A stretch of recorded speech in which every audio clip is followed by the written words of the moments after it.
In history, we always had a group of people close to each other. With diplomacy, we want to give you all these tools to be able to interact with these empires, to create a bond and a link with them, a kind of an emotional link. We want you to have reasons to love or hate these other people and empires, to create these alliances or have to go to war with them.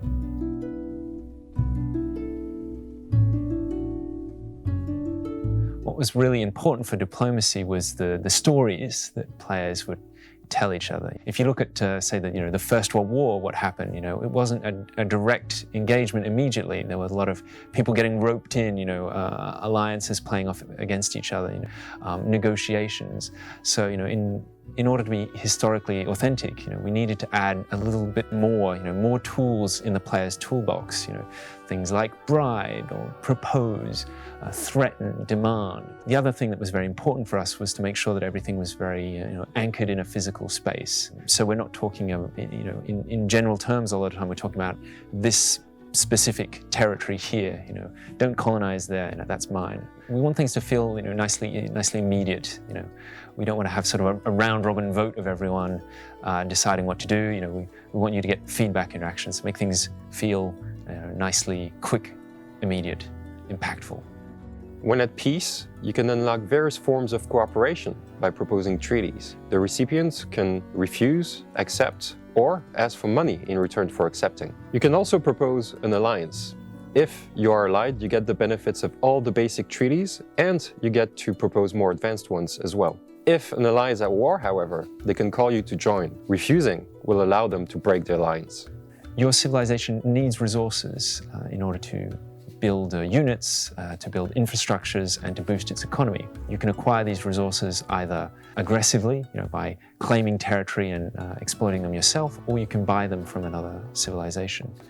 When a civilization's choices create a situation that is deemed offensive or otherwise unacceptable by another, a grievance is generated. These grievances can be forfeited to maintain positive relations, or they can be pressed to demand compensation appropriate to the grievance, transferring control of a border territory, paying a sum of money, changing a law or religion, joining a war, and so on. If the demand is refused, it can be used to justify declaring a war or breaking an alliance. Now, of course, you can also declare a surprise war without any justification, but your peers will tend to frown on you if you do so. Once two civilizations have declared war, they'll need to think about their population's support for this war, or morale. This is a value that will tend to decrease over time because people get fed up with fighting a conflict. You can also damage the other side's morale by winning battles against them, by occupying their cities.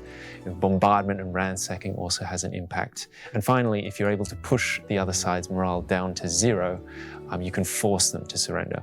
And that is essentially, their population saying, we're so fed up with this war, we're going to make our leader, sign on the dotted line, whatever it is that you're imposing on them. In Humankind, your empire's choices with regards to events and the civics that you choose will define your empire's ideology. So, for instance, does my empire patronize the arts, or do we use professional soldiers or mercenaries?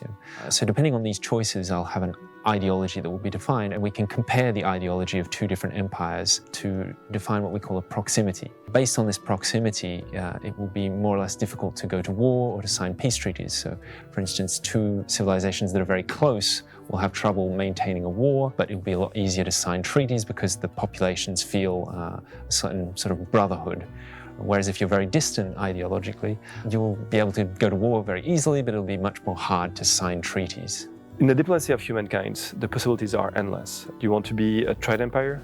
Do you want to be friends with everyone and therefore not have to go to war? Do you want to create a culture that will attract the sympathy of all these other empires? Will you be feared by your neighbors because you do not react lightly to their provocations through crisis? It's up to you to decide how you will mark history as a leader.